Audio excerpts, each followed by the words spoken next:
But one key aspect, see, mine isn't a framework, more mine is a key. I think the key, uh, there's like a bit of a sexual analogy coming out of this, but the key to your frame is could be necessary insofar as the problem is when you erect any kind of border or framework, someone can always smash it with these metaphysical paradoxical questions. Mhm. And the question is, how can we all choose to play in the same framework and accept the same framework? And I think there's, even if we can create a very clear, simple framework that's both logically sound and practically applicable, the issue is then to have people not abandon, but be able to integrate that whole idea into their pre-existing ideologies and religions.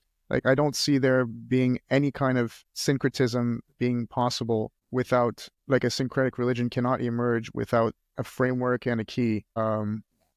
And I think that is starting to happen in different ways, which is why we're seeing very movement. I mean, in my opinion, we are the most religious times in human history. Everybody is searching themselves and creating their Searching, own yeah. religion. There's So there's many, many more authentic seekers today, I think, than there ever have. yeah, and a lot of that is due to the fact that we have the time and resources to sit Yeah, around and think about this exactly. stuff. Exactly, yeah.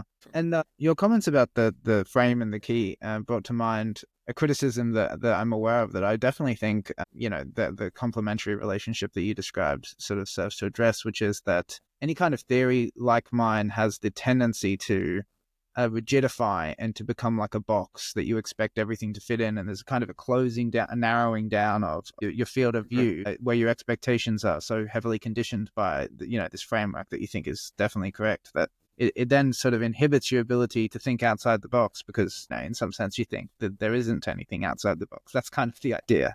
And I see part of what the emphasis on a void and infinity as bringing to the equation is that openness, that opening up, and that flexibility-ifying the Yeah. framework that people who are engaging in this kind of seeking, as serving as a bit of an antidote, I guess, to that becoming locked down is that key that kind of opens you back up. Yeah, so when you were saying that the criticism of your ideas being too rigid, I would say that mine fall into that trap of being too chaotic or too, it's like, well, I don't know what you mean. There's nothing to stand on here. It's Mhm. just, and so that's why I feel quite attracted to the idea of data logical theory and that sort of thing, because it's intellectually clean. It's and it's a structure, and it's something we can all very easily accept.